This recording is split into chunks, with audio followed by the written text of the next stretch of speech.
Happy Sunday, everybody, and welcome to another Sunday morning view queue. I am in a good mood today. I tell you guys, every 2 weeks when I do these view queues, I think, we're not going to have any questions.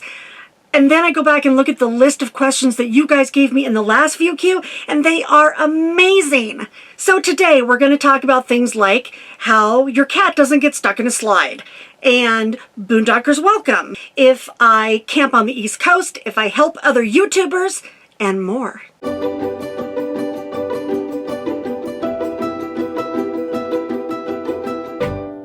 Hey everybody, it's Robin, and this is the Sunday Morning View Queue. So if you have a question for me, do please put it in the comments below, and I'll look at it for the questions next week. So I'm going to get right into it. Okay, the first question comes from Diana. We are thinking of getting the same kind of tiffin that you have so we can travel with our cats. I've seen people with slides have knickknacks and other smaller items get stuck under the slide in other Class Cs. Other people stuff the area with blankets or clothing to keep their cats out. We have one tiny rag doll that is only 6 pounds. Do you take precautions to keep Big Boy out of the slide? Thanks. Okay, great question. So I have not had a problem with the boy getting into the slide. The sound of the motor actually sends him running, at least it did in the beginning. But I will tell you a funny story. On my first rig, I had these reclining chairs, and there was a little button on the side, and you would press the button and the chair would go out, and then it would go back up into like a box shape, right?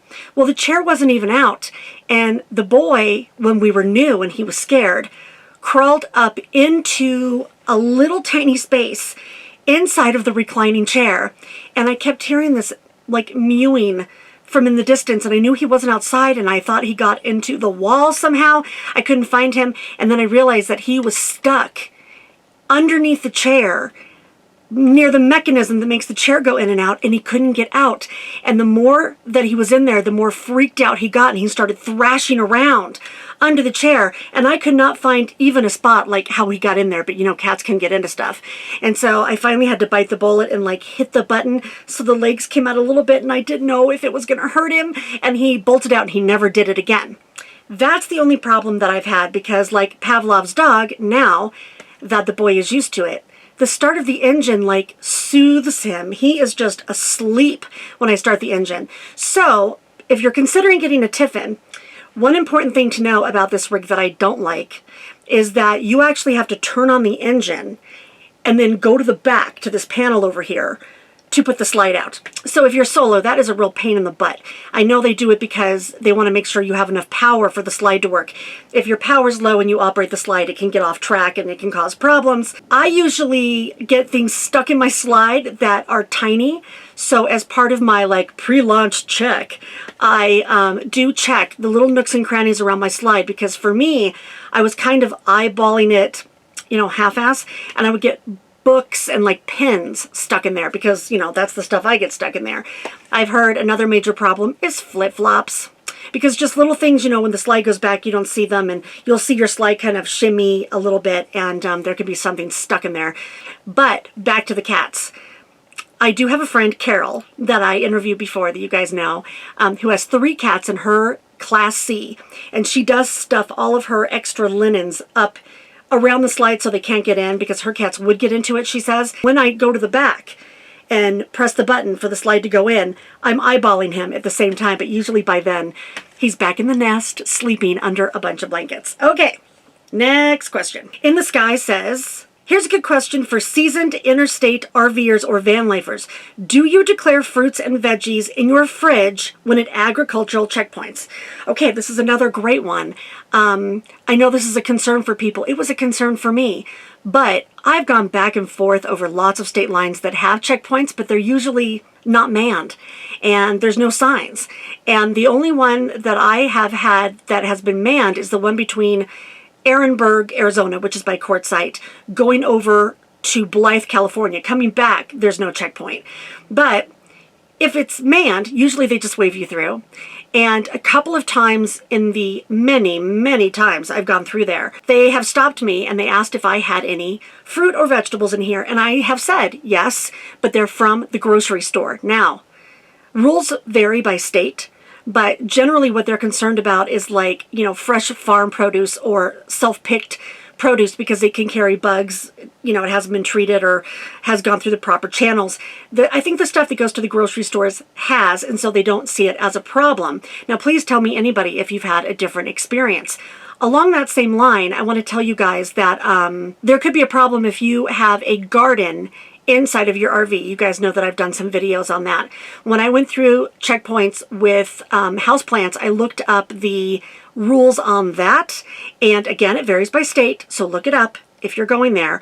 But in most states, if you say I have a house plant that is planted in commercial soil, then it's okay. Because again, they're concerned about you like digging up soil out of the ground that could have bugs that could go to another state. Now, I will tell you, I have friends named Badge and L. Badge has his own channel, which is great. Check him out. And they come back to the US every 6 months from Canada. And they told me recently that they had to throw out everything in their fridge that was basically perishable. So fruits, vegetables, anything but canned goods. So I think going over international lines, it's a little bit different. If you have a different experience, please let us know down in the comments. Hi, Robin. Love your info. Look forward to seeing you every Sunday. Me too. I have tent camped for years at festivals. Last year, I bought a used pop-up. It was fantastic. My sister and I kicked ourselves for not going sooner. I'm 65 in March and plan to retire springish from decades and decades of nursing and travel full-time.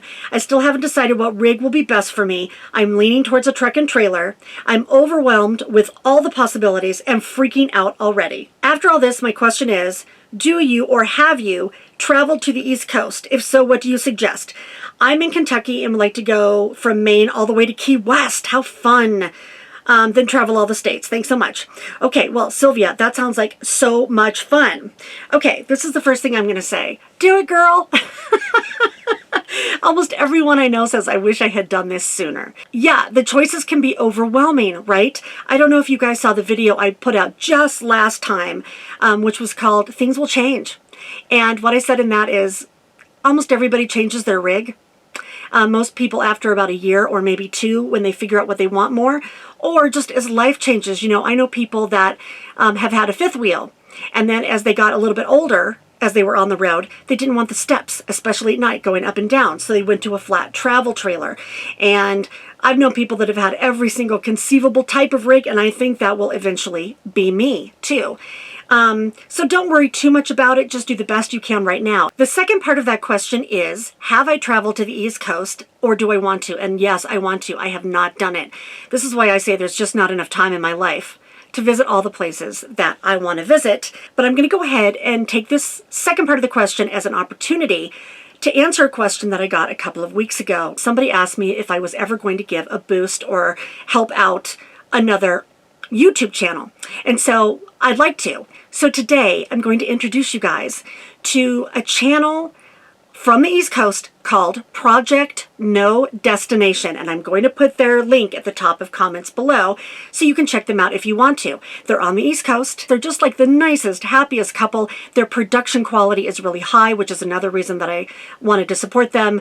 And they started out in a trailer, to link it to your last question. And they have switched that now and they're building out their own schoolie. So here you go, you guys. Here's a peek at one of my new favorite channels, Project No Destination. I now pronounce you husband and wife. Ephraim? Hi, we are Ephraim and Genesis.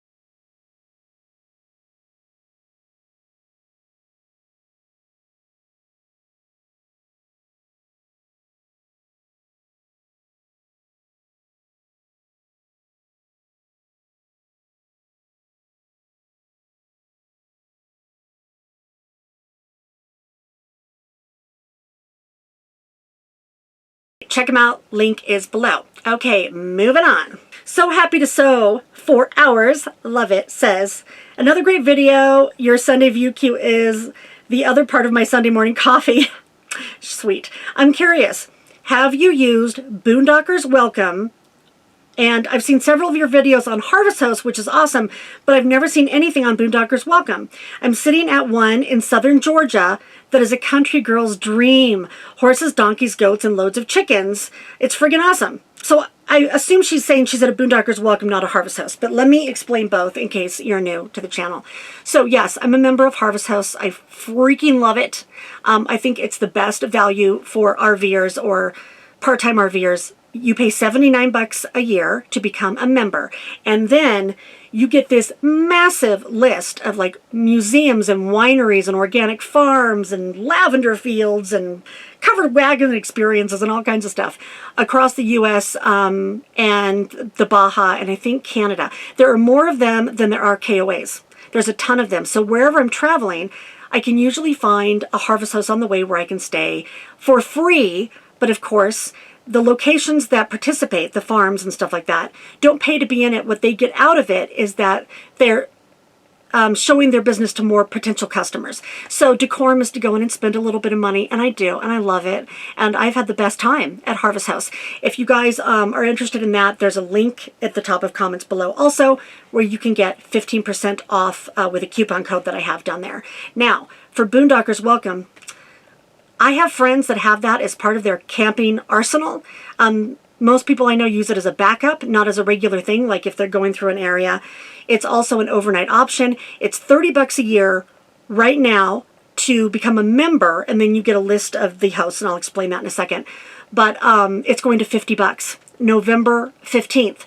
So if you join now, according to their website, as of this morning, you lock in the price at $30. So Boondockers Welcome is like a network of RVers who stay on each other's property, essentially. So if you're a member and you have a property, you can become a host where another RVer can come and boondock overnight on the property. Now, I know I'm going to get people that say, what's boondocking? Go to my playlist and look for the playlist, Be a Nomad, Change Your Life. Yes, that is the name of my book.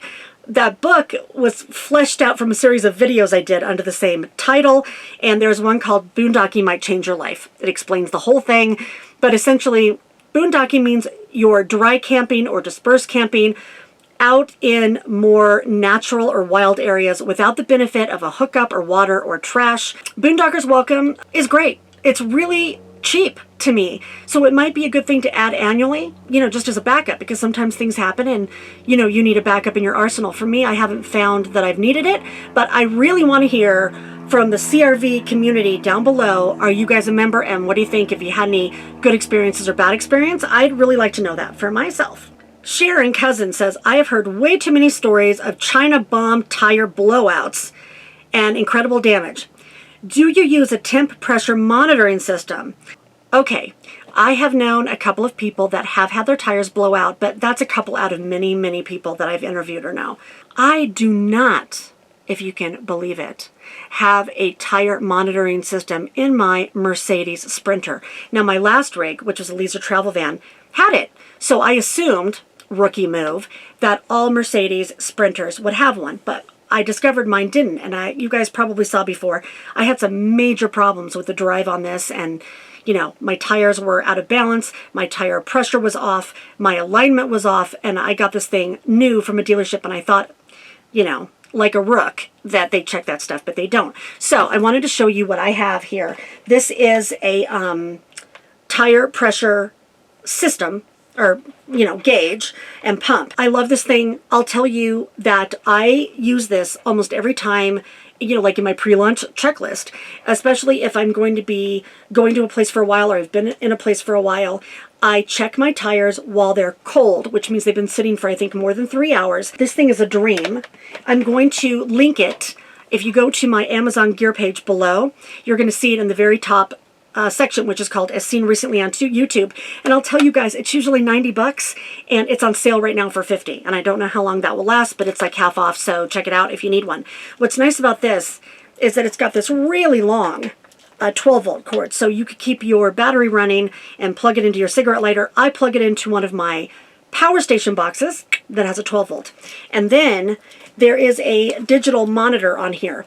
And so what you do is you set the monitor, really easy, you guys, super easy, to whatever you want your tire pressure to be. So then you just, unscrew the little knob that's on the tire and you push this in, and you'll see on the digital display here, it's going to tell you what the tire pressure is at, and then you press another button and it automatically inflates your tire to the pressure that you want and stops. So I can make sure that all 6 of my tires are at the right pressure before I hit the road. It's not as easy as a tire monitoring system, but that doesn't inflate the tires. But those are expensive. I didn't want to spend the money. I don't know anything about the Chinese tires. I haven't heard anything about that. If you guys know anything about that, please put it in the comments below. Moving on. Okay, this is one of the reasons I love the CRV community. CRV in the house, right? Because you guys have the best discussions, I tell you, in the comments. So, Love Sontag says, question, why do you put your Berkey next to the toilet? And Wheel 5 says, because she's not a guy with poor aim. And then Leslie said, that's where it fit. I've talked to you guys about my Berkey water filter before. A lot of people on the road choose to have these. They are, a more expensive option than like a Brita or something. I'll put the link for that on top of my As Seen on YouTube gear link. I drink my fresh water out of my tank, and even though I disinfect it, you just never know what the water source is, and Berkeys will take a ton of stuff out of your water. They make the water nice and safe. I have the Berkey Mini, and I have a small RV. There was literally no place for me to put it. I know other people that attach it to their counter or in their shower somehow, like with bungee cords, so it doesn't slide around. I couldn't do that. There was literally no space for me to do that.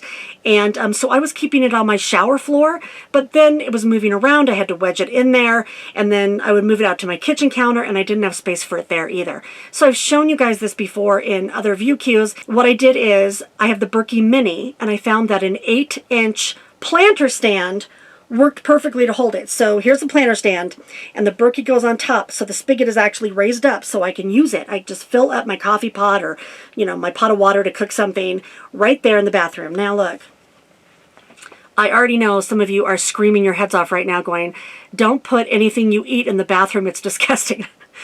Look, there's a top on it, and I clean it. And I'll tell you that my intolerance for like bacteria or dirt has completely changed since I've gotten on the road. It has to. So, if you're like a germaphobe or a clean freak, just know that might change. Because you can't control everything. And like RV is the mother of invention, right? I like to say, which is why I figured out that this planter stand would work to hold my Berkey. And then I command Velcroed the planter stand to the wall, by the way, so the stand doesn't move. And the Berkey stays in there just fine. It doesn't move around. It's what works for me. When you're in a small space, you just don't have room for some of your stuff, and you got to figure it out. Okay, here's another great discussion from the community on solar. Patricia says, do you have any videos about how to figure out how much solar and battery power you'll need on the road? I know it's an individual decision for everyone, but is there a way to figure it out easily? And Louise said, I would like to know how much battery is needed to run an Instant Pot. And then Adrian said, yes, I think we should all write to Instant Pot and get them to figure out how to use USB power. I'm not joking.